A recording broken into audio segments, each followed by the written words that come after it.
Welcome to Fanboy and the Hater, a podcast hosted and produced by Mike Hall and Jim Harris, where we discuss the best and worst in movies, TV, and pop culture. Edited by Jim Harris. And music by Mike Hall.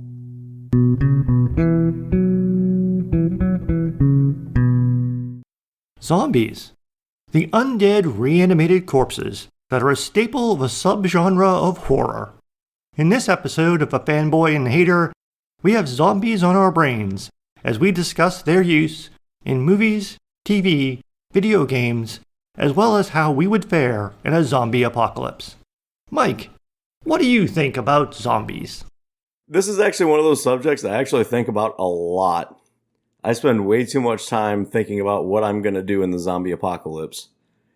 And I don't really know how much it really even has to do with movies or TV shows or anything. I think it's just, wouldn't it be cool if I could just have, unbridled slaughter of all of the people in the neighborhood with no repercussions and nobody bothering me? Yes, exactly. Justifiable homicide. Yeah, because they're already dead. And we can come back to this, but yeah, the zombie apocalypse has become sort of the major, background or story framework for a lot of things. Not everything, but a lot of things zombie. And that's usually when people mention zombies, it usually turns to zombie apocalypse almost immediately. Mm-hmm. And when you ask people to think of their favorite zombie movies, the plot of almost all of them involves the zombie apocalypse. Right. But we're getting a little bit ahead of ourselves, I guess. So before we dive into all things zombies, as we've mentioned on some previous episodes, I think it's fair to say neither one of us are really big fans of the horror genre in general. Yeah, not really. For me, especially, and some people might not even think of, and it depends on what movie or TV show you're talking about. It's not always something that people will think, oh, zombies, horror, but that is generally where it came from originally, especially in the past of TV and movies. And for me personally, I was a kid in the 70s. So when I was growing up, horror movies were really bad. I remember watching black and white movies that were made in the 50s and 60s. And a lot of what we would call B movies now, not really great quality movies. But I never really got, as a little kid, I never really understood why quote-unquote horror movies were supposed to be scary, because they were so silly to me. A lot of monster movies were that's just a guy in a really bad costume, or, oh, that guy just chopped off that other guy's head. That looks so incredibly fake. And I initially I thought it was supposed to be funny, until later someone put it on. I was like, oh no, it's funny because of how bad it is, but it's actually supposed to be scary. So I never really grasped that. Yeah. And then later, as horror movies started to get made better, it still never got into that, oh, that was scary to me. It just always just became, oh, it looks a little bit less fake, but I know it's not real, so I don't find it scary, so I'm not really interested. Yeah, I think a big part of that for me anyways is, generally speaking, in horror movies, they don't really have the best actors. Yes. And so it's so ridiculously acted that it's not scary. Yeah, it's like Scream Queen type stuff, where it's just why is the lady yelling she's gonna die? It's it's so incredibly, poorly acted, bad costuming, bad special effects. Again, for me, back before movies had better those things. But in general, even as they started to make better movies, I still wouldn't call what they did in a lot of those good acting. Right, yeah. They got better, but it was difficult to take them seriously as a form of entertainment, at least for me. Yeah, especially when after you've seen a couple of them, you kind of go, okay, something's going to jump out and grab them in 3, 2, 1, there it is. Yeah. The only thing that vaguely interested me and my friends as kids was horror movies was one of the places that gratuitous nudity was injected quite frequently. Yeah, that's a big perk. So that's about the only reason that me growing up as a kid and teenager watched more horror movies than you would think I would. Not because I like the genre, found them scary or entertaining. It's like, hey, we'll get to see some boobs. Yeah. And that was about it. For me, I mean, I'm not going to lie and say that wasn't part of it, but there's also just the creative gore. And that's what I liked about it. It wasn't necessarily the gore itself. It was how creative could they get with the gore. We talk about, what are your favorite horror movies? I always default to slasher movies, and especially Friday the 13th, because they get really creative with the way they kill. But we're getting beyond ourselves. Horror, like you said, in the 70s was kind of at its height, and that's when zombie movies really kind of started pushing their way through. Now, I guess a little bit earlier than that, it was probably in the 60s, but George Romero kind of started with Night of the Living Dead and then just kind of kept reinventing it. And it just kept catching on, and more people started making horror-themed zombie movies with ridiculous gore that scary if you think about it, but not really scary to watch because it was so fake, like you said. And for me, for horror zombie movies, I only like them because usually the idea is good. Way better than the actual movie or TV show or whatever it is you're watching. But I like the idea of it to think about, okay, in this situation, what could you do? What would you do? What would work? What wouldn't work? Why is a slow zombie slow? Why is a fast zombie fast? What would happen over time? Those are the things I like to think about in these situations. And I've seen at least a handful of horror zombie movies, but I tend to migrate more towards the comedy side of zombie movies, the spoof ones, because I'm much more entertained with comedy, and they still have the same ideas. Yeah, I was going to say that just like almost anything horror, in order for me to actually be interested enough to watch it, it usually has to be blended with another genre. It just, horror on itself doesn't really appeal much to me. But just a little bit of before we jump into that, a few more just general passing thoughts on zombies. I never really thought about this much growing up, but as an adult and thinking about it a bit more about getting ready for this podcast recording, I understand why the general concept of a zombie is potentially scary. Like, one of the most common human fears is the fear of death. And another adjacent fear is the fear of dead bodies. And zombies kind of combine those two things together, of the fear of death caused by a dead body. So I understand, like, conceptually, the human fear of death and fear or discomfort around dead bodies would have sort of like a psychological effect of scaring you if you were, like, really immersed into it. Again, I really don't like horror for the scary stuff because I don't really find it scary.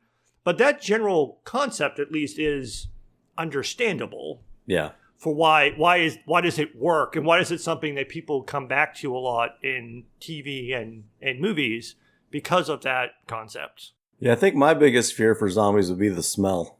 Yeah, and again, that's something you can't really get watching it viscerally on the screen. But yeah, there would be like the decaying bodies and stuff like that. It would make sense if it was real in person, that there's a lot of a visceral reaction to the sight and smell of death and decay. Psychologically works well. I just don't think it works well on TV and movies because you don't get the smell, obviously. Yeah. But yeah, it just doesn't. I understand the concept of why I should kind of find it scary, but I don't, and I just kind of find it boring unless you combine it, like you were saying, with another genre. The only other sort of adjacent thing to that, or other general aspect of it, which we can come back to when we talk about the different kinds of zombies, is the fear of a horde is the other thing that I usually associate with a zombie movie or a zombie show, being overwhelmed by too many attackers. And we're going to get into genres in a second, but like one of the things that's usually like an action trope that's silly is like one guy fighting five guys at once. Mm-hmm. Each one of the five guys takes a turn attacking the one guy one-on-one. So it's kind of like not really much of a fight. It's sort of like they're patiently waiting their turn. Yeah. Whereas like a horde of zombies is coming at you all at once. So even if that one guy was a really good fighter, really physically fit, and had all of the best weapons, yeah, one-on-one situations, yeah, he'd be able to take care of it. But just being overwhelmed by a horde that you can't outfight, and it's like the unfairest fight of all, I understand why that concept can be scary. Yeah. And that kind of goes into the whole, too, of like the manner of death of them like basically eating you to death. Yeah. And then also turning you into one of them, which is done differently, too, and different stuff. So I understand that whole idea of being eaten to death and then dying and then coming back as an undead thing. And then whether or not you're aware of what you are, we can get into that later too. But I understand conceptually why zombies have the potential to be scary to people. And when, to your point on gore, why some shows like The Walking Dead might be scarier than others because they make the gore look more realistic. Mm-hmm. And that might freak people out more. Yeah, and I kind of like that you brought up the horde idea too, because that's actually one thing that the movies tend to do well is, okay, yeah, one-on-one you might win, but then when you've got like 4 or 5 and all you've got is a knife or something like that, you're probably not going to make it and they're going to surround you or hey, you're focused on these ones over here and all of a sudden one shows up behind you and then they all just pile on top and you're being eaten alive and they scream relentlessly the whole time. Yeah. I can see if you immerse yourself in it, I can see it being scary. But if you're just sitting and watching, thinking about it being a movie, it's more entertaining than scary. And like you were saying before, a lot of times if you watch enough horror movies, the whole, oh, now this is going to happen. One of the downsides with zombies is they're kind of a one-hit wonder. You are expecting if they bite you, you die, a horror climbs all over you, it scares, like, you see that once or twice and you're like, even if it like scared you like the first couple times you saw it, after a while it kind of gets Yeah. The thing that really bothers me about it though actually is, okay, you keep saying that the zombie hordes keep multiplying because everybody they kill becomes one of them, but then they eat the person, like, okay, it doesn't have any flesh left. How is it all of a sudden a full zombie? And yeah, and some different TV shows and movies have also played off of that, like, differently. Yeah. Like, again, I don't mean to jump ahead. Like, some, like The Walking Dead, have been more, I don't want to say, we can get into realism later. But yeah, sometimes it's like, what's that point where, like, they eat too much of a body that even if it's turned, it becomes useless? Mm-hmm. And The Walking Dead did that a few times where they had, like, a couple of zombified things that were just, like, crawling around on the ground with like one arm and one half leg. So they really weren't much of a threat because they were like... Or like there was a big horde of them that were like melted to the blacktop. Exactly. So there was that, but there's also the whole thing too is like if they ate your brain, then could you be... We can get into it, but yeah, it's like it's sometimes... And some shows gloss over that. So yeah, there is that sort of weirdness of... There's the horde itself or the zombie itself that can be scary or a plot device, but also the whole... Well, being turned into one, and how does that work? And then, yeah, that gets a little bit... Again, some movies do it differently, and some TV shows do it differently, but sometimes it's just like, yeah, how bad of a monster could it be if it's mostly eaten by the horde? So, I don't know. It varies by TV show and movie. It really does. And in really the idea of zombies, I think, is best exemplified in video game form. Because, I mean, you watch a movie, but you know it's going to be done in an hour and a half or something like that, and they're going to figure it out or whatever. But I think the big draw of the idea of zombies is the idea of how do you survive? How would you navigate the world? What would happen? What would it look like? How would your reaction time, how would your ability to maneuver affect you? And I think video games, putting yourself in that world and being like, okay, there you go move around, go figure it out, is really the best form to experience the zombie world. Well, that too, and the getting to experiment with different weapons. Yeah, yep, exactly. But that also feeds well into like the genre blending. I do want to come back to comedy because that's sort of like my go-to place for blending horror with anything. But on the video game side, that's one of the other ways that I thought about zombie movies is like blending horror with action and turning it into, and they do it with other things, not just zombies, but other type of monster movies. Like the Resident Evil franchise is the easiest example because it was a video game that they turned into a movie franchise. Right. And whether or not those are good examples of quote unquote zombies, it's still that first person shooter, kill all the monsters before they kill you, which weapons do you have, where can you go to salvage something that you might be able to use, how you're going to survive. And then that turns it into much more of an action movie and a more active experience, whereas the slowly being chased by the undead, the George Romero classic, slowly being chased by a bunch of slow-moving, moaning zombies, it gets boring after a while, whereas the characters are trying to run away. But in like the action movie motif, you're trying to, how do I survive? How do I kill these things? Yeah. Makes it at least more interesting. Right. And that's, like I said, it perfectly blends into video games. But then you get something like the TV shows that were, like Walking Dead, which is an obvious example based off the comic books. And I think the reason that got so popular was just the long term. Okay, usually when we're looking at watching these movies, the outbreak happens and it takes place over a few days and then it's resolved. And The Walking Dead went, oh, no. We're going to look at it over the course of like 15 years. What does it look like at the beginning? What does it look like after a few months? What does it look like after a few years? How does the zombie threat change over that time? How does the human threat change over that time? And I just think it's a very interesting concept, the way that they look at it and the way that they approach it. And I would call that blending horror with drama, because that's for me more like storytelling, more character development, more psychological thriller. So more to it other than just, like, again, TV show versus a movie. And a movie is like, weird reason zombie apocalypse happens, fight off the monsters. It can be drawn out a little bit more in a TV show like The Walking Dead. So that was part of, I think, what you had said is a good reason why that was maybe popular. Also, again, what I mentioned earlier, they did a really good job with the effects and stuff. The zombies looked different. They looked scarier. They had different various stages of decay, various characters that were missing arms and legs. They did a lot of creative things other than just sort of a generic zombie type thing. Yeah. That they were able to do that made it more interesting. The other thing that was kind of interesting about The Walking Dead is one of the other motifs of zombie things is this friend versus foe.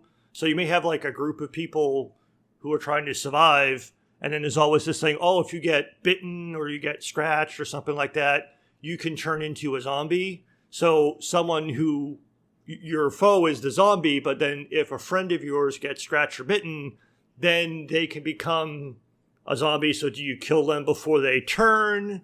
And then they can play up a little bit more of the psychological aspect, especially they usually make it like the girlfriend or the boyfriend, the husband, wife, or kid or something, where it would be more psychologically difficult for the humans to kill the human that's supposed to turn into a zombie. Or inevitably, you got the one person that gets scratched or bit and they hide it. They put their sleeve over it and don't want to tell anybody. And then, of course, when shit's hitting the fan, they suddenly turn. And in different things, there's also like in some TV shows and movies, it's like instantaneous that they turn into a zombie. And other things that happen slowly. Yeah. That also plays up into that too, in terms of whether or not, I don't think this is a spoiler. I'm not giving away anything here. Well, maybe I am. In The Walking Dead, there was like one early thread or one early plot point of as soon as you die, even if you didn't get scratched or bitten, you would become a zombie. Yeah. Because the virus had become so pervasive. I think that might have been like a season 1, season 2 thing that the CDC guy says, oh, it doesn't really matter. When you die, you're going to become a zombie.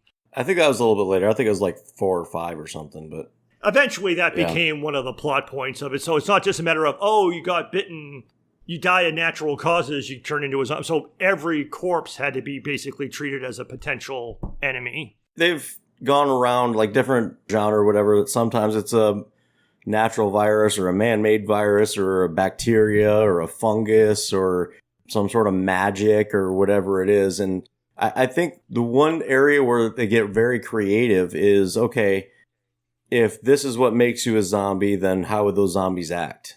That's also another one of those genre crossing lines for me. That's where it gets more into science fiction. Because like you said, early on, I don't know, science fiction / fantasy, paranormal, supernatural thing, I don't know. Early on, it was more like magic or some other weird thing. And even in like the original like George Romero movies, I think they even said like space radiation created the zombie. So you can like kind of like a sci-fi thing. So some shows and movies lean into it more. The most obvious ones is when they make it a virus. So it's like a lot of times like in Resident Evil, it's like a biological weapon gone wrong. Right. So it's turned into, and then that also brings in the whole of, is there a cure? Can we make a cure? So it becomes like biological science fiction. And then that starts to get into, again, it's still horror, but by bringing in those other elements, they bring other potential story ideas in, and it makes it possible that other stuff could happen. Yeah. Well, and I think obviously when we first hear about zombies, you're probably thinking like Dawn of the Dead and Night of the Living Dead and stuff like that. And we're used to seeing like you said, the slow moving parts falling off of them, and they're just like dragging their feet along after you really slowly. But then all of a sudden you hit something like, I think it was 28 Days Later. And then later World War Z, where they introduced the fast zombies that just run full speed and they're super strong and everything like that. And I'm like, whoa, where did this come from? That's actually scary to me. Because in my head, a slow zombie, you could slowly take them out. You could kind of take your time. You could get away from them. But a fast zombie like that, there's no way. Because one of my biggest problems with zombie movies is, how does it spread so quickly? Especially if they're so slow. And it seems like you almost, in a movie anyways, you have to make it so that nobody has any idea what a zombie could possibly be in order for it to spread that quickly. Because if you have any idea what a zombie could be, it's not going to spread. That people are going to be like, oh crap, that guy's eating that guy. Oh crap, that guy's eating that guy too. I'm going to go get inside and shut the door. And it's not going to be able to spread as quickly. And they'd be able to kind of go through and wipe out the zombies that are there. Not really an issue. And then you got the issue of like the zombies crawling out of the ground, that they've been dead for 100 years, but somehow didn't decompose and somehow crawled through 6 feet of dirt, like literal tons of dirt, and somehow crawled through that to get out. Yeah, it's done differently in different TV shows and movies. Sometimes they just jump way too far into the future. Zombie apocalypse happened. But like you said, how did this happen? But it also falls into sort of the, how do you kill a zombie? Like in some of the things, it's like, well, they were dead, so they killed them. They thought they were dead, and they came back to life again, and then that's how they attacked people. So yeah, it doesn't, and a lot of things, that's why I think the genre is generally shifted to the virus idea, because that was a little bit more understandable to a certain extent, because if it was literally like a zombie has to bite you or scratch you to turn you into a zombie, you would think it would take not only a really long time for that to happen, but that eventually they would be able to stop it. The idea of it wiping out the entire world that way, in some TV shows and movies, it's just like, in a lot of other things, just accept it. We're telling you that this story, some unexplained thing happened, boom, the world is gone. The whole like post-apocalyptic fiction genre too, that zombies have slid into with the zombie apocalypse idea. Yeah, I agree with you. It's just like, it doesn't seem like it makes a lot of sense. Yeah. That was one thing I really liked about World War Z, though, is they made it believable that it would spread that quick. With the way that they moved and how strong they were. And that made me think, oh, okay, that would be scary, and I would be dead very quickly. Yes. So some things put more time and effort into making it believable. So World War Z was an example of that and how they made that. And then 28 Days Later, initially it was just the UK that was infected, and then it spread to other parts of the world and the sequels and stuff like that. So yeah, some TV shows and movies try to play it. Some just say, oh, just forget about it. The apocalypse happens. almost everybody is dead, and then it's almost very few humans are left, and they have to figure out a way to survive, and they can't or something. So yeah, they kind of push past that a bit in some things. And then again, I think the shooting them in the head, destroying the brain type of thing also is probably the most common way to get rid of a zombie. Plus also sometimes it's different that the zombies are trying to eat brains, whereas they're just trying to eat the entire body. That seems to drift too. Well, I think when people started thinking about it, they realized that eating brains didn't make sense, because if you didn't have a brain, you wouldn't be able to be animated. And the idea with the zombie, at least now anyways, is that the brain is still functioning on basic levels, and that desire to feed is there, and that's how they're up moving around. And that's why you talk about like, oh, they're super strong and super fast. How is that possible? It's like, oh, because a normal human, once they reach a certain point, they start to feel pain knowing that they're overdoing it and stop. Whereas a zombie isn't going to have that. They're just going to keep pushing. And that's where zombies actually get kind of scary when you think about it, is at that point. But again, if you don't have a brain, what's telling your body to move? Right. Shooting them in the head to destroy their brain so that they're dead, so that they can't come back, is probably the most common thing. Yeah. But I was talking about in some movies, zombies are literally trying to eat brains, which if they're doing that, then they're not creating other zombies, to your point. But in other TV shows and movies, they're just trying to eat people, eat living flesh. They're not just going after the brain. But like you said, then you get that whole feeding versus making more thing. And unless you have the making more thing go crazy, then you can't have the apocalyptic thing. That's why, like, some of them they only eat the body until they die, and then they stop because now it's dead. Yeah. So, yeah, it varies. But back to your point about the slow versus fast, this is also one of those things, again, for me, where it drifts not just into more believable science fiction, but more interesting to watch, more dramatic or more action movie thing. Like, the slow zombies, I mean, Walking Dead does a good job of showing situations how slow-moving zombies in a large enough horde, a large enough ratio between number of zombies versus human survivor can still be incredibly dangerous if there's enough of them and only one of you. Right. But a lot of times, like you said, as long as you had enough space and you could run away and had weapons, you might be able to. Or get them in like a funnel and funnel them down to one-on-one. Right. Something like that. Or again, get a good place to hide that they can't break into or something like that. So you set up sort of a way to, not to skip over to the smart, because that's the other sort of, I want to talk more slow fast for a second, but the other thing that the slow zombies are also usually dumb. I don't want to jump ahead, but not only are they slow, but like they don't like think strategically. So like if they walk into a wall or a fence, they don't like start to look, oh, just walk around the fence or walk around the obstacle. They get stuck and they don't know how to get someplace, as opposed to having some semblance of intelligence, which we can get to in a moment. But my whole thing about fast zombies were more scary, like you said, but they also make a lot of the movements more interesting because it's a scarier threat. It's coming at you. It's more believable, but it also makes the pace of a movie pick up, or a TV show pick up. So it's a little bit more, again, I guess action movie, video game style, shoot 'em up type things, but it helps move it along for me. So I guess I have a general preference for fast zombies because it makes it more active. The only thing about the slow zombies that can kind of make things interesting, which I think is The Walking Dead. I hate to keep using that as an example because I have seen a lot of TV shows and movies with zombies in them, but The Walking Dead is a good example of several things.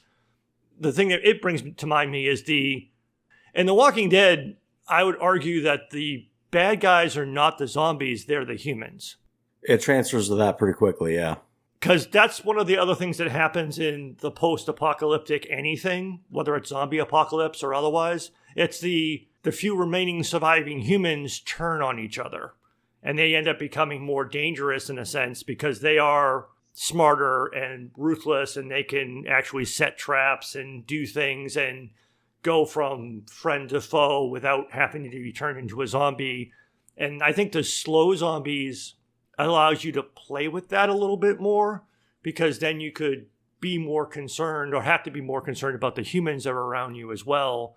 Whereas the fast zombies, it's like you really have to stay focused on the zombies. Yeah, with slow zombies, it's more they're just like a background threat, like a danger that's always there that you got to deal with sometimes, but they're not the main threat. Right. I mean, we've seen again in The Walking Dead how some of the human characters who wanted to get rid of other human characters set them up to be killed by the slow zombies. Mm-hmm. Sacrificing them. The whole like old joke of like, you know, you don't have to outrun the zombies, or to change the cliche, it's usually about a bear, but you don't have to outrun the zombies, you just have to outrun the slowest human. Right. And that's been used on The Walking Dead and other shows as well, but also sort of as, or sometimes instead of being sacrificed, someone makes a self-sacrifice and like draws the zombies off so that the others can get away. But that element can get played up a bit more with, I think, the slow zombies versus the fast. Yeah, and to bring that back, I think those are the interesting elements that the comedy version of zombie movies really like to play on and play off of to make those, like Shaun of the Dead, probably one of the best zombie movies there is. Zombieland was fantastic. Warm Bodies, I think, was underrated. I like that one a lot, too. Yeah, well, if I think when I go back to genres, that's when people ask me my favorite zombie movies. I usually say Shaun of the Dead and Zombieland, which are primarily comedies. Mm-hmm. And I think that's, again, going back to horror in general. If it's a comedy, then I'll watch it. Like we did the Tucker and Dale versus Evil, which was a slasher comedy thing. So that's usually the genre that will get me to watch it. And that's usually my go-to for picking anything horror, if it's horror plus comedy. Mm-hmm. So yeah, Shaun of the Dead is, I mean, I'm a big Simon Pegg, Nick Frost fan, but yeah, Shaun of the Dead is really good. I really enjoyed the first Zombieland movie. The second one was okay. It was funny, but it wasn't quite as good as the first one. Yeah. What was your first introduction to zombies? Do you remember? I actually, as a kid, did actually watch Night of the Living Dead. Mm-hmm. I just thought it was stupid. Again, I, as a kid, I didn't really understand the whole fear of death and why that would be scary. It was just, to me, again, it just looked dumb. It was a black and white movie, and it's just like, I can tell it's fake. It just doesn't scare me. Yeah. So, I mean, I think that probably was the first zombie thing that I ever saw. And I never really found that scary or all that interesting. And then it wasn't until later that I would even think of it. I mean, there was like an explosion of zombie stuff in the 90s and then in the 2000s. But early on, I'd say before the 1990s, most of the zombie stuff I saw was old movies like George Romero's movies like Night of the Living Dead. Mm-hmm. How about you? What was the first zombie thing you saw? It's hard to say how I even learned about zombies initially, but the first real experience I remember was actually the video game Zombies Ate My Neighbors.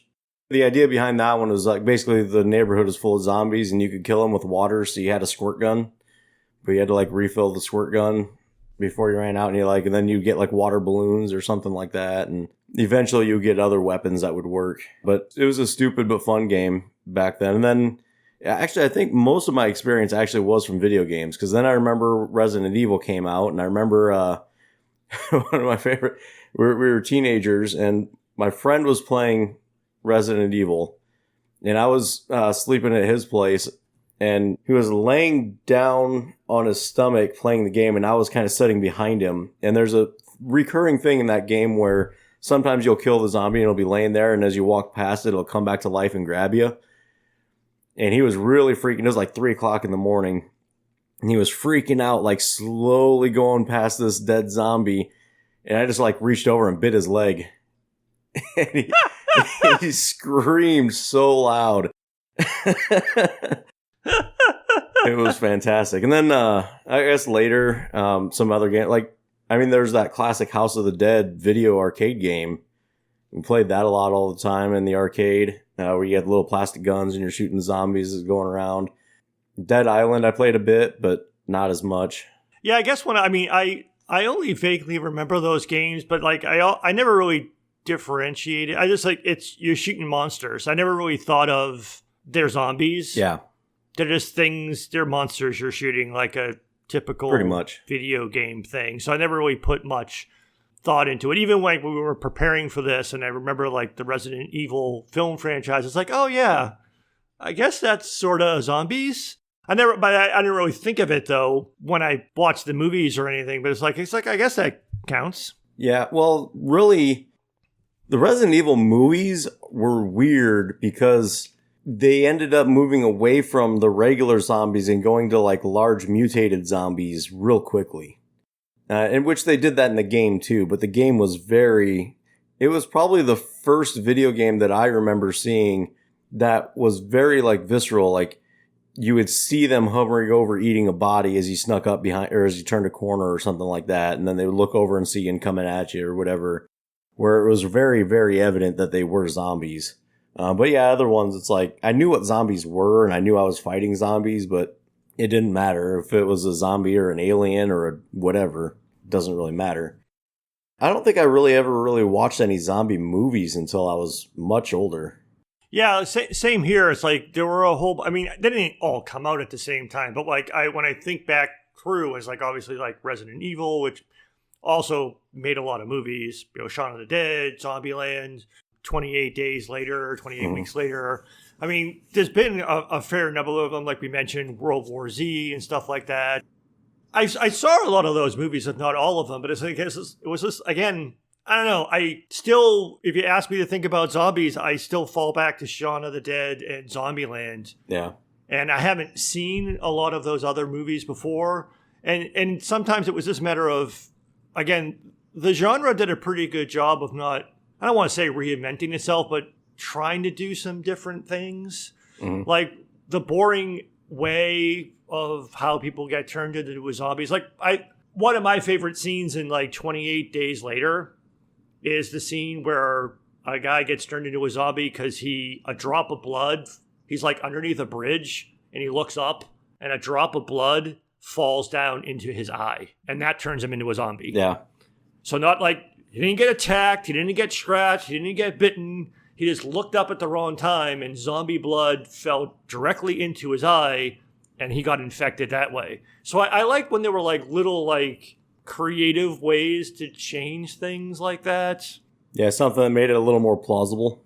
Made it a little bit more plausible. Again, the whole science fiction, biological component, but something that was a little bit different than the whole, bye, scratchy thing. Yeah. That made it a little bit more interesting to me. Again, The Walking Dead will always, I grew tired of The Walking Dead. I think I probably stopped watching after seasons 5 or 6 or something. Yeah. I just got tired of the show.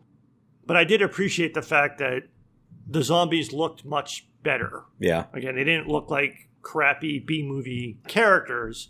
And I liked the drama and the psychological stuff and the human versus human thing. So I liked those elements. I just eventually just got tired of the show after a while. But I thought it did a pretty good job of elevating the zombie appearance. And again, at this point, it was like 2010 or something. So obviously TV and movie making technology was also a lot better as well. Right. But they were able to make things a lot more visceral and more believable. And I thought that made it more interesting. Yeah. And like I had mentioned before, then you had the whole idea of when characters got turned, when do you kill them, and then having them come back. Or you have like 30 seconds to cut off their arm before it infects them completely. Yeah, something like that. Or then the whole thing of like some generic stranger charging at you as a zombie, not going to be a big deal, but then, your wife comes at you or your brother or something, you have to put down. That just added an element that made it more interesting. So it got a little bit more psychological. So I liked it from that perspective, but I guess got very bored and quickly moved on. Yeah. You kept watching. Have you seen all of it? I mean, it's not over yet, is it? No, they're about to start back up again to finish off the final season before it transfers over to whatever the next one's going to be. So when it got started, the girlfriend I was seeing at the time, she was watching it, and like she would watch it while I was working, and I worked from home, so I could kind of hear what was happening. I would peek over every once in a while to see what was going on in the first couple seasons, and I thought it was stupid. And then kind of like what you were saying about, it's tough to kill them when you know them. It was the part when they had them in the barn. Like, it was Herschel's farm, and they had all of them in the barn. They're like, no, we don't want to kill them. We know them. And that was when I was like, huh, well, that's kind of interesting. And then it wasn't until probably the third or fourth season that I started going, okay, this is kind of interesting. Then I started over and started from the beginning, so I knew what was going on. And there was quite a bit of a lull for a little while, about the time you probably stopped watching it. But then it kicked back up again. It's been a lot more interesting again, because they keep, like, it's every couple seasons they kind of reinvent what the dangers would be and what types of humans would come out of it. You know, you get your Negans with their group, you get the governor with his group, but then now you've got the Whisperers, which is a whole different idea. And it just stays creative. Even as repetitive as it is, it stays creative. And that's a show that probably is rightfully, it focuses on the survivability aspect. What's the best way to survive the zombie apocalypse would probably be the focal point of that show, I would say. And they look at a lot of different options and how it happened and how it could fail. Did they ever actually get around to saying whether or not there was a cure? Yes. Okay, because that's one of the other things that's sometimes missing or not missing from other shows is whether or not just about surviving, but like, can they survive by curing the zombie thing? So that came up. Yeah, well, I guess spoilers if you're not caught up on Walking Dead, but yeah, that must have happened right after you stopped watching. Where basically it came up to where he was like, oh yeah, I was just lying so that you would protect me. So is that where it was left? So there is actually no cure? Correct. Oh, okay. Because there have been some other things. It's been such a long time since I saw World War Z. Was there a potential cure in that? Yeah, there was, and that's where it ended. I think there was supposed to be a sequel to that, but then they never made it, I think. And there have been a few in the 28 Days Later franchise. Maybe it was in 28 Weeks Later. And then a few other things. Like, I barely remember the movie, but there's a movie called The Girl with All the Gifts, where there was like a girl that was kind of like not immune, but like asymptomatic. And there was also an asymptomatic character in 28 Weeks Later. I mean, they got infected with the zombie virus, but they didn't turn into a zombie. Mm-hmm. So they were trying to use them as like a template. And then in also both of those movies, there were like these hybrid human zombies that were only zombies part of the time. Like if they got hungry, they became zombies. But otherwise, they were normal humans. So there was sort of like an in-between type of thing. Kind of like iZombie. And well, I was going to go to iZombie at the end eventually because that kind of brings a lot of these different elements together. So there have been some of that. But in most of the things I've seen, they just fall short of, there's a way to cure it, but they don't really go all the way to that in a lot of the movies. Which I guess, because then it basically, there's no more story, I guess, but... Right. That's actually where iZombie got really interesting to me. Was the idea of, oh yeah, we can get a cure, but you don't want to have to do what you have to do to get that cure. Well, that plus, it also, iZombie maybe is a good pivot to another sort of, it's another blended genre thing, because it's not just horror and drama and comedy.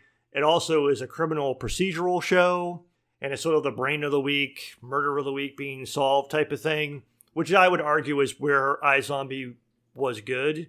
Some of its overarching storylines were not very good or disappointing, at least for me. But they did a couple of things that were, again, I don't have a vast knowledge of all things zombie, but one of the things that was somewhat unique was the idea that zombies could stay self-aware and intelligent. Mm-hmm. Like, you could be a zombie, but you still are a person. You're undead, but you still have your personality. You still can communicate and talk and act like a human. Like, they had people would go to a tanning salon so they didn't look pale and dye their hair so it wasn't obvious that they were a walking corpse. Yeah. So not a lot of things, at least in my knowledge, once you become a zombie, you're just a full-on monster, other than those hybrids that I talked about in those other movies. Here they actually got to, which was the other thing that kind of made zombies too one-dimensional for me, is like once people became zombies, they became unable to do anything. They couldn't talk. They couldn't like have any other motivation other than becoming a mindless eating monster. Mm-hmm. Whereas when iZombie, they were still a person. They needed to eat brains to stay normal, quote unquote normal. And one of the things that's great about iZombie, they reference most of zombie lore. So they talk about a zombie who went without brains for too long went full Romero. So a reference to the the George Romero original movies, meaning that it's become that mindless killing machine zombie. And once they get to that point, they're past the point of no return. Right. But until then, as long as they ate brains on a regular basis, they got to retain who they were. So that was one thing. The other thing that was kind of different, as far as I understand it, they also became kind of like superhumans. Like, they could get shot and badly injured, but then they could just heal. Yeah, the healing part was weird. Yeah, the healing part, as far as I know, was kind of different. It was almost more vampiric in a way. Because, they could get hurt. Like, severe injuries would be healed. There was even, like, a thread that happened at one point in the show, which was kind of sort of interesting, that they kind of ran with that idea that terminally ill people intentionally became zombies to save their lives. Yeah. Because once they were turned into a zombie, so if someone dying of cancer turns into a zombie, they don't have cancer anymore. So that became kind of interesting, but it was also weird at the same time. Yeah. I mean, I don't know if there's many other zombie things that had that. Yeah, probably not. But also there's not really many world-building zombie franchises or whatever you want to call it. I thought it was an interesting concept of, because you can still be sentient as a zombie in that world, why wouldn't you, if you were terminally ill, just become a zombie? And I think what you were saying about it being a procedural, that was actually the least interesting part of it for me, because I get so bored with those. Yeah, again, because you don't like criminal procedurals, I do. It's so repetitive, it drives me nuts. But for me, that showed their acting ranges, and that's what kept me interested in it. Because it wasn't just the same person solving the same kind of crime again. It was, I need to solve this crime, so that I need to eat the victim's brain so we can figure it out. But then they become, or they get the personality of that person. That was the other thing that was different. They inherited the personality, the skills. Yep. Like, the ability to speak a different language, the ability to know kung fu, that type of stuff. So that was the other thing that was interesting. The eating the brains didn't just sustain them, but also gave them, like you said, the memories that they needed to solve the murder, but also the personalities, which will let you set, like you said, they got to play off of the acting of, you're a whatever pathological liar this week, or you're an assassin or something like that, or kung fu, which allowed them to make a lot of pop culture references and stuff. But that was also different.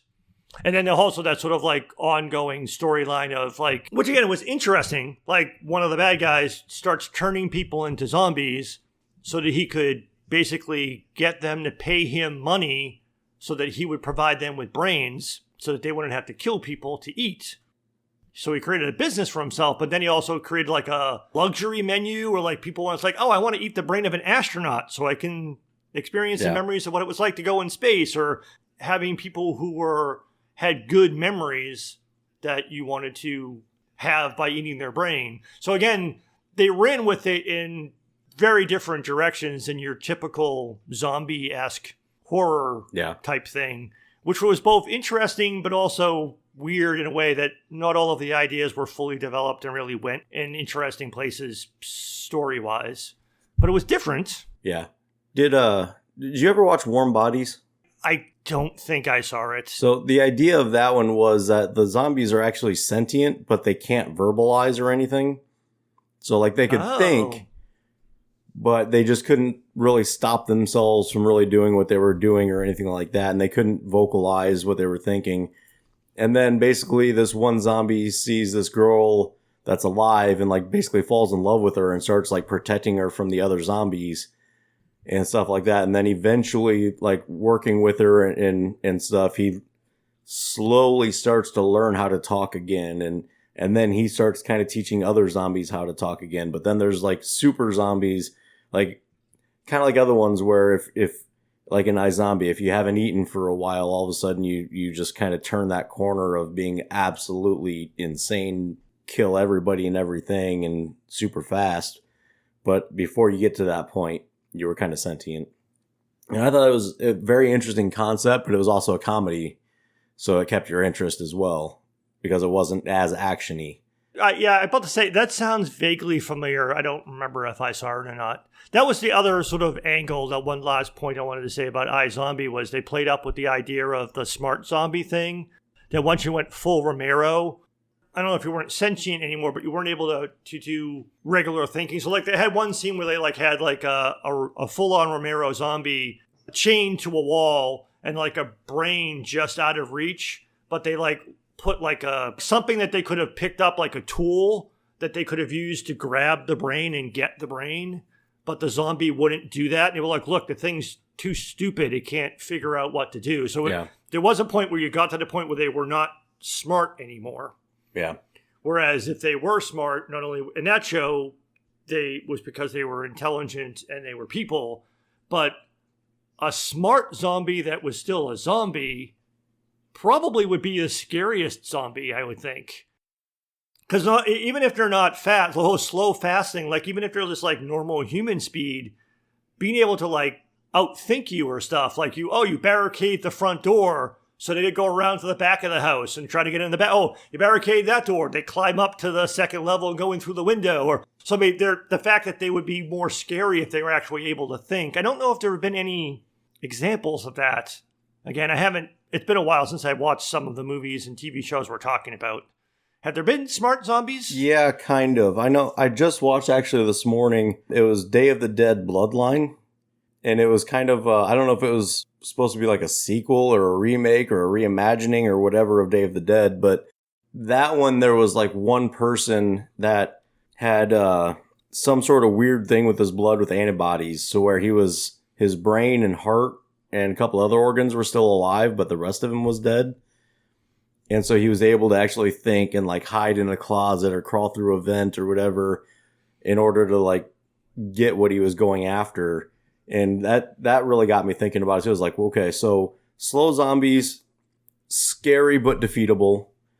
Fast zombies, survivable possibly, but probably going to overwhelm and kill everything. But smart zombies, they're undefeatable, basically.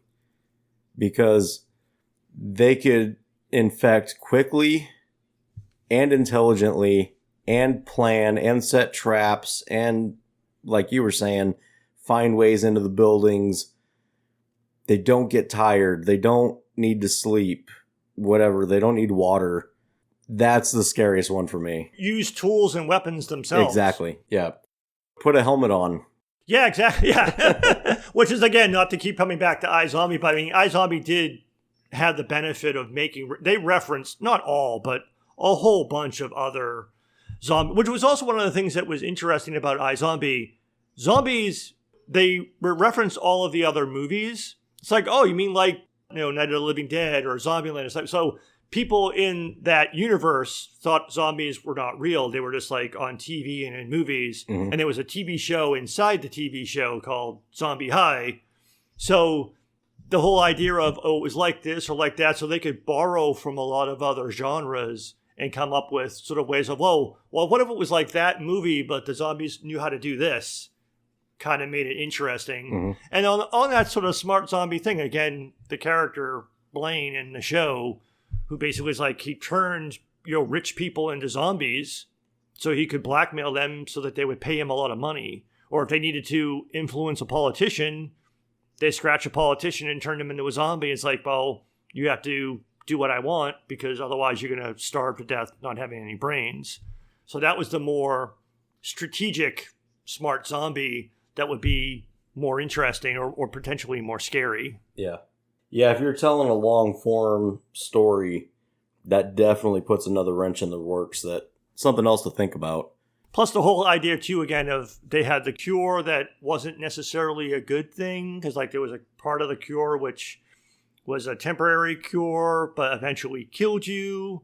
And then it was also the whole thing of not everybody who was a zombie wanted the cure, because again, since the zombies were sentient in that universe, it was basically a form of immortality, that people wouldn't die of natural diseases, or if they were disabled or dying of cancer, they could cheat death by becoming a zombie. Well, let me ask you this. Would you survive a zombie apocalypse? Hell no. Yeah, you're right. It wouldn't even matter what kind of zombie it was. Slow, fast, smart, no. Because, I mean, I have zero survival. Forget zombie apocalypse. If you took me out into the middle of the forest with some basic survival gear, I'd be dead in a week. Not even with a zombie apocalypse. I have no natural survival skills at all. That's true. You'd get attacked by a feral cat and die. Exactly. I'd trip and fall down a hill and break my neck or something. Yeah, I would be gone. Zombies don't even need to be entered into the equation. I would have absolutely no hope. Yeah. I think I'd do pretty well until the first winter. I think I could survive for a while. The only way I'm surviving long term is if I get out to a friend's farm or something like that, and they're growing crops and I'm protecting them from the zombies. Because I have zero farming ability. Yeah, that's the thing that's interesting about some of the shows. It's like, yeah, the initial survivability, you need to be able to have some type of survival skills, combat skills, availability and access to weapons and stuff like that. But once you survive that initial phase, then you get into the more quote-unquote normal survival things, which a lot of people in the contemporary world would die because, again, who knows how to farm, who knows how to make basic medicines, who knows basic medical care. So there's a lot of things that are part of the civilized world that go away in the post-apocalyptic scenario, which would eventually end up killing people off. Yeah, basically the first kind of year and a half would be scavenging while you're setting up a camp. And then once the camp's set up and you start growing food, you can start... I mean, eventually the scavenging isn't going to work anymore because you're going to run out.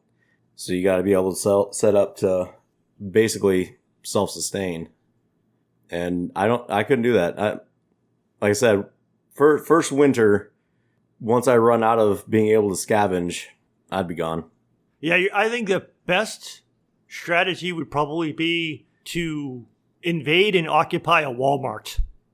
I'd say Menards. Or Menards or something like that, so that you can have access to a lot of food, a lot of supplies, guns and ammunition. You know what? Actually, yeah, Walmart might be better, because the reason I would say Menards is because you have more availability of tools and, materials. And Menards, for those who, since might not be in the Midwest, it's like a Home Depot. Yeah, but they have a grocery section too. They do. They do. Not quite as good. But Walmart's probably a more generic than anyone probably knows what that is. But yeah. But like Walmart would have more available food. So you'd be able to have food for longer while still having some materials and tools. Not good ones, but they're there. Right. So you would have access to, or maybe, I don't know, maybe an entire shopping mall. So you would have like a sporting goods store and food stores and pharmacies and stuff like that. But again, eventually you're going to run out of stuff. Yeah. The other thing I really like about my idea about Menards, though, is there's a lumberyard in the back that's always fenced in. So you have open outdoor space with a lot of the lumber to be able to build fencing, additional fencing and reinforcing, and a bunch of space to be able to start maybe trying to grow crops. Yeah, as long as you don't have like the scary World War Z zombies that not only were they fast, but they were smart enough to like use themselves as a zombie ladder. Yeah. So they could climb up a wall and over a fence. Then you'd just basically be screwed. Right. But yeah, like the more normal, slow, or at least dumb zombies that would just try to brute force through a fence or a barricade, you'd have a better chance at that. That was one thing also, again, going back to Walking Dead that I liked, was they brought in the idea of, okay, yeah, you may have a good solid chain link fence, but if there's enough zombies on the other side pushing, it's eventually going to give in. So you have to regularly clear the fence and then do something with the bodies, or eventually they're going to stack up. Or even when they made like barricades that had like pikes on them that were like at chest level or waist level, and like the dumb zombies just impaled themselves by walking straight onto it, and then you went through and you basically finished them off. But then you had to clear that off so that the next bunch of zombies would come in and impale themselves, which again was sustainable as long as the horde didn't get too big. Yeah. But no matter how good the perimeter defenses were, the supply thing always comes back, not just in that show, but in general. Eventually you're going to need food, medicine, access to fresh water. Depending upon what part of the country or world you're in, the winter could kill you or could not. Yeah. Being on an island is one of the other things that you see in some TV shows and movies where they try to make it to an island so that there's at least a natural boundary of water and maybe more defensible. Yeah. But yeah, long-term survivability is always going to be... I think long-term survivability in those scenarios comes back to, is there a way to cure the zombies? Or like 28 weeks later, the follow-up to 28 days later, they showed how it was relatively contained to the UK, and then they tried to create a safety zone and start to rebuild infrastructure and bring in supplies from other parts of the world, and then slowly start to retake the UK, and then all hell breaks loose again. But you would need some, without having that reinflux of supplies and stuff like that, you would eventually not be able to survive long term.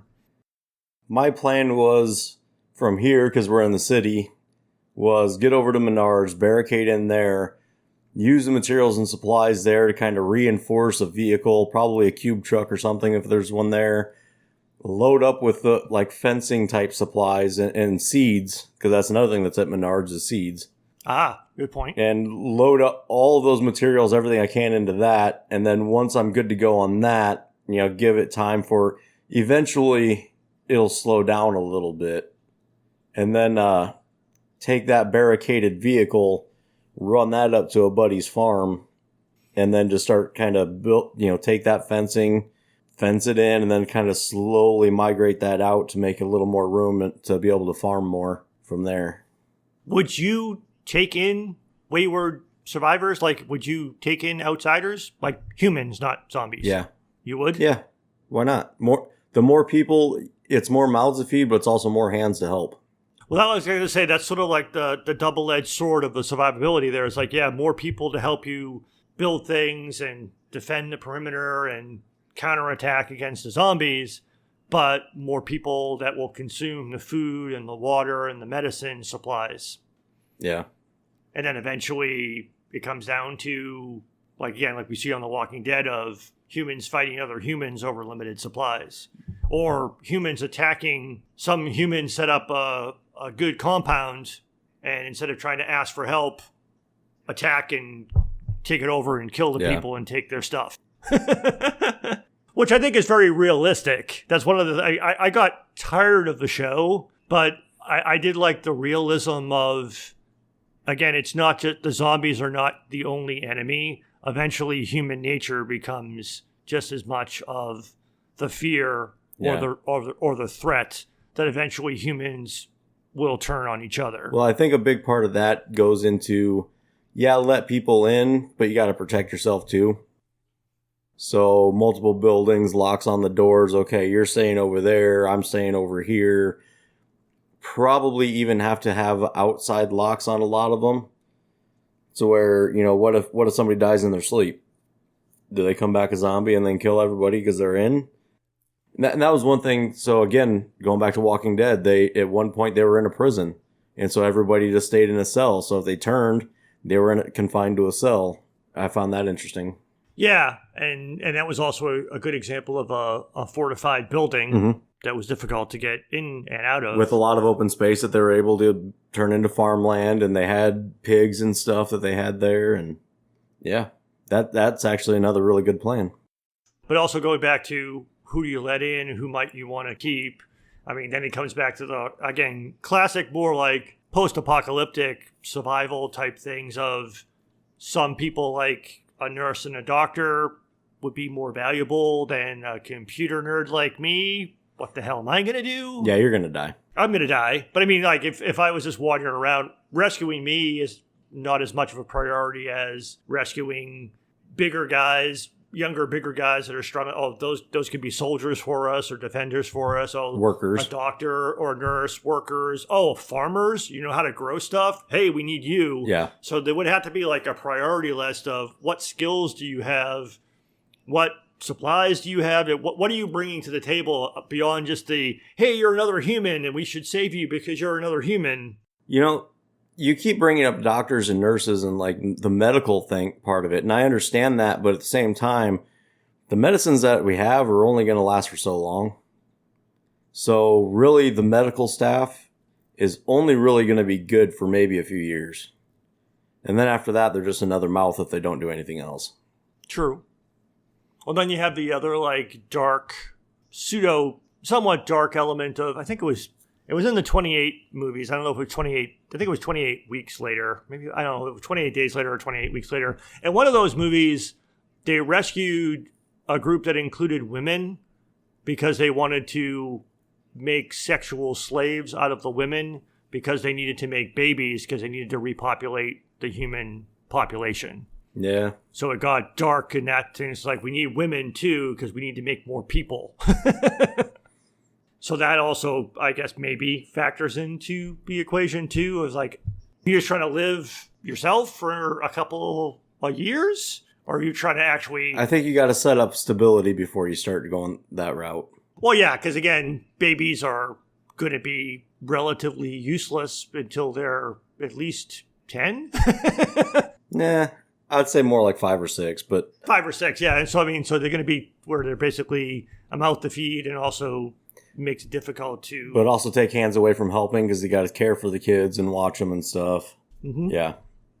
So, yeah, some of that comes down into, like, basic survival stuff, which then becomes, in the case of TV shows and movies, the added element for, I guess you could call it more entertainment value, the threat of the zombies plus the action sequences of fighting the zombies and trying to find ways to kill the zombies and that type of stuff.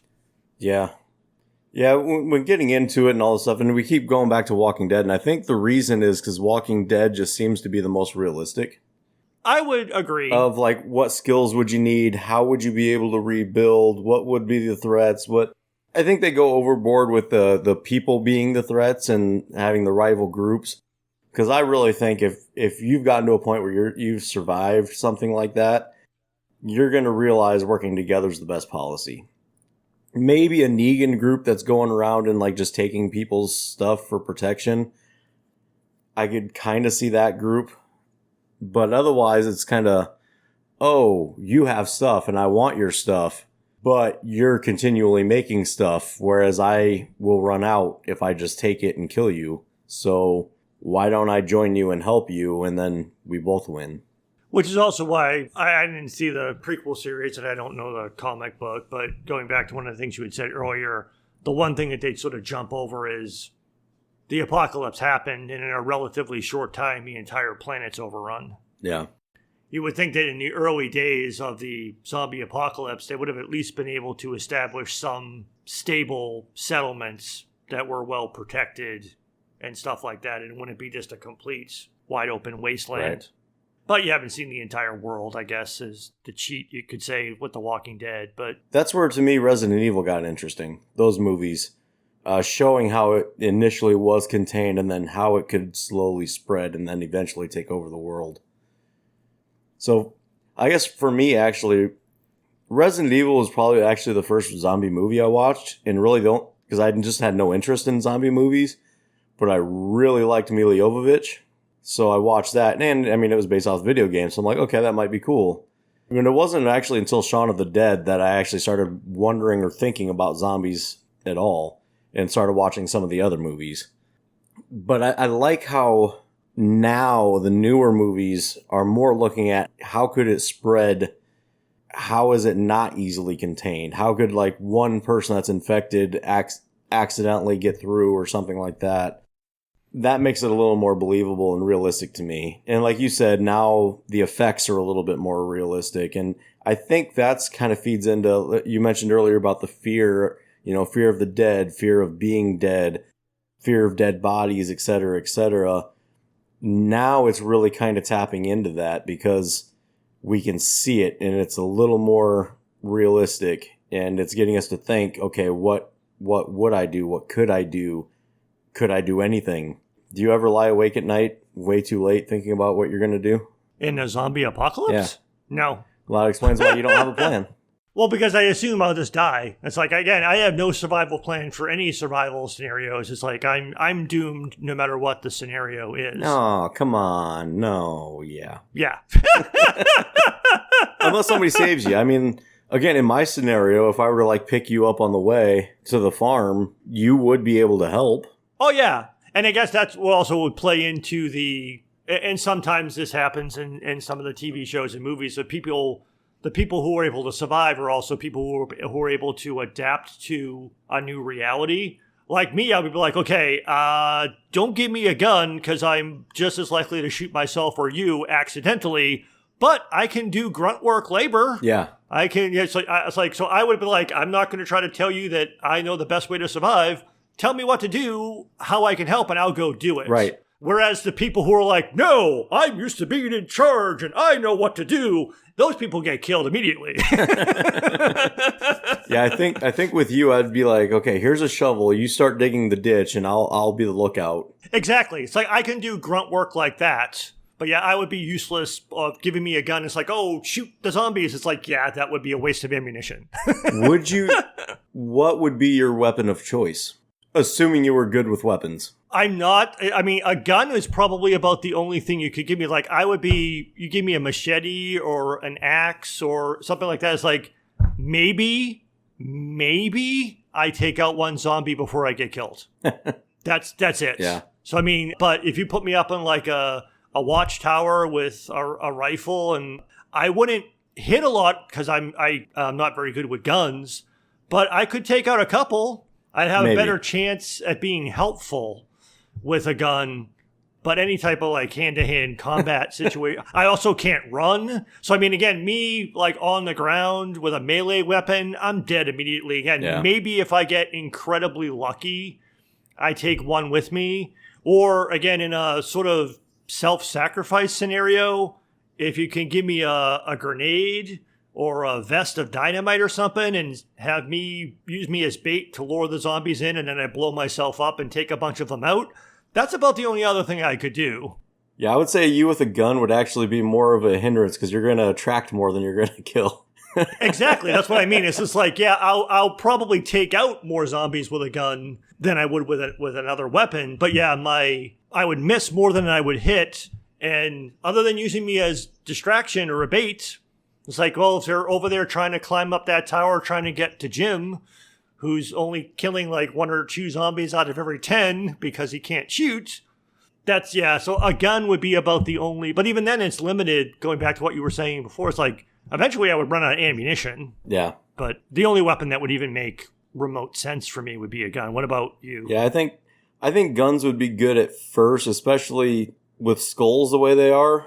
You know, you could try to use a machete, but you're probably not going to make it through the skull all the way enough to fully do much. For me, I think some sort of mace, because that's going to do enough blunt force trauma. Be easily swingable, one-handed. Yeah, if you were attacked by just like 2 or 3 zombies and you had a mace, you could take care of business. Yeah. Or at least get yourself in a situation where you're funneling them in, so you only have to take care of one at a time. Yeah. Then that might be something that would be doable. Yeah. I mean, if it's a big enough group of zombies and you're in a indefensible position, you're eventually going to die anyway. And I say, yeah, there's nothing you can do at that point. Unless, again, like you said, had a self-sacrifice with a grenade or something. I'm kind of out of things.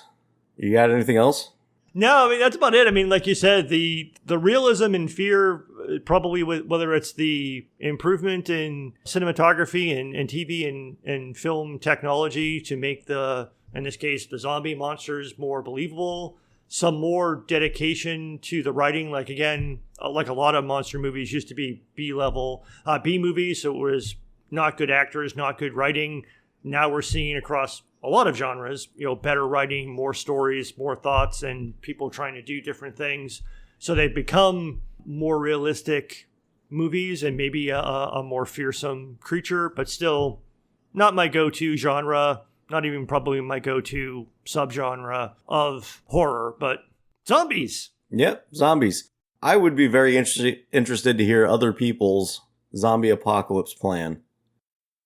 There's one more movie that I kind of want to give a shout out to. That's another, it's more of a comedy, but The Scout's Guide to the Zombie Apocalypse. Oh, I never saw that. It's pretty funny. It's basically a group of nerd friends that were Boy Scouts that the zombie apocalypse happens and they MacGyver their way through surviving it. And of course, there's a beautiful girl that they have to protect and win her over and whatnot, of course. But it's entertaining. To me, anyways. IMDb has it as a 6.3 out of 10, so maybe it's not very good, but I found it entertaining. A couple other movies, I guess, to bring up. We both recently watched The Dead Don't Die. Yes. Yeah, that wasn't very... It was very meta, and they tried to work that into being a good comedy and thoughtful, but it failed, I think. Yeah, it was a very meta movie, and I didn't enjoy it. So yeah, it's something that's like, I don't know if they were trying to make fun of the fact that the genre is overdone, but yeah, I didn't enjoy it at all. It was an excruciating movie. I mean, it takes so long for things to happen, and then it doesn't actually go anywhere. And the jokes that they tried to make jokes weren't funny. Yeah, it's very meta and very deadpan. Yeah. And they weren't funny. So yeah, it's... The deadpan I was fine with, but it was... The setup for the jokes were so obvious that I said the joke before they did. Yeah. And I could see where it would be seemingly very entertaining if you were making it.